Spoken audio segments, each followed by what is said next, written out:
to find a way through the situation of dealing with the extremists. What does that now, mean? You may not what does that mean? You sit down without preconditions with people who cut off other people's heads. All right, let me say this. In my view, by engaging in warfare in Iraq, for example, we created a situation which in fact encouraged extremism because it gave the extremist an opportunity to say to impressionable young people, look, this is how the West behaves, come and join us. So you can just finesse what they've done and you reward the violence and give them a seat at the table because they crashed two planes into the World Trade Center. I don't think it is rewarding violence because I think it takes a great deal of courage, perseverance to engage in dialogue. Take, for example, the situation... No preconditions to dialogue? Take, for instance, the situation... Could you just answer the question? No preconditions to sitting down with Al-Qaeda? No preconditions. I think you sit down and you determine together where the common ground is. Terry Waite, thank you very much indeed. Now let me ask Laith Kubba, please, to speak against the motion. Laith Kubba. Please do not confuse your minds about what Al-Qaeda is. It is fundamentally different from any other group, whether it uses political violence, whether it's extremist religious group, a Taliban, an IRA. This is fundamentally different. Al-Qaeda is nothing but a death machine. Its actions speak louder than its words. Look at its trail, the trail of death that it has left in Iraq, where I witnessed over 3,000 car bombs went indiscriminately in public places, markets, schools, banks, hospitals, mosques, Shias and Sunnis alike. 99% of the victims of these bombs are innocent bystanders.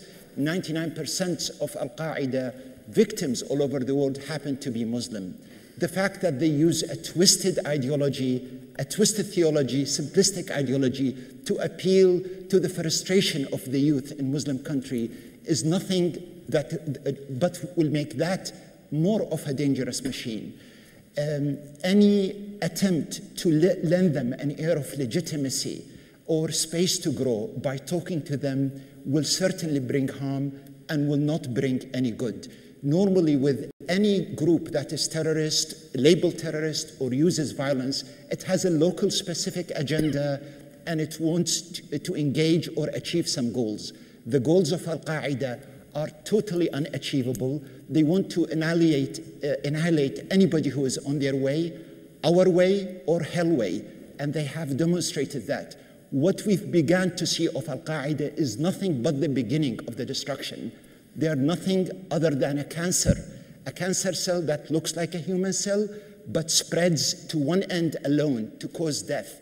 I do believe even this debate tonight, your vote will matter.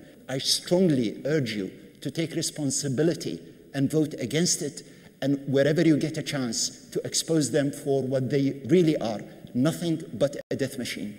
Laith Kubba, thank you very much indeed. 20% of your population in Iraq is dead or displaced. It's about time to talk to somebody, isn't it? Because whatever's going on at the moment isn't working. Well, absolutely. I think politicians in Iraq made the devastating mistake of confusing Al-Qaeda and trying to use it as part of the insurgency against the occupation. They realized that they've unleashed a Frankenstein machine, a death machine. Today, everybody in Iraq, Sunnis, Shiites, Kurds, everybody across the board has suffered. You can't crush it. This is the message of the last 4 years. You can't crush it. The most sophisticated, the strongest military machine the world has ever seen, the American army, cannot secure one road from Baghdad airport to Baghdad city in 4 years. What does that tell you? Well, that confuses the issue of occupation and insurgency that has an agenda that one can talk to with the issue of Al-Qaeda. That's aim is to make Iraq just a wasted land. So you're saying those people who shoot up the road are not Al-Qaeda? You can Absolutely, talk to them. They're not. They are today part of the negotiation that's taking place in Iraq, and they are fighting Al-Qaeda. I think fundamentally we must look at Al-Qaeda exactly for what it is. And you say it has no demands. It has very specific demands. The US must end its military presence in the Middle East. The US must end its uncritical support and military aid for Israel. The US must end its support of corrupt and coercive regimes in the region. These are specific aims. These are part of its propaganda machine to appeal to the public. Well, you can label it any way you like, but these are demands being issued by a militant group. I give you evidence. There is no American occupation in Algeria, and there are no Shias in Algeria.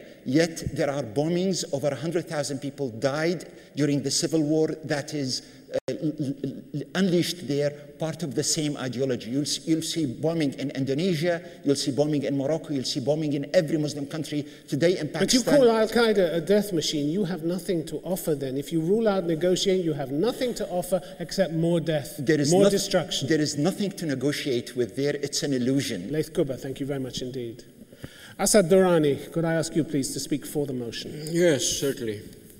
I think this is a very legitimate question to start with. What is Al-Qaeda? And I do not believe we know enough about it. So let me make an assumption.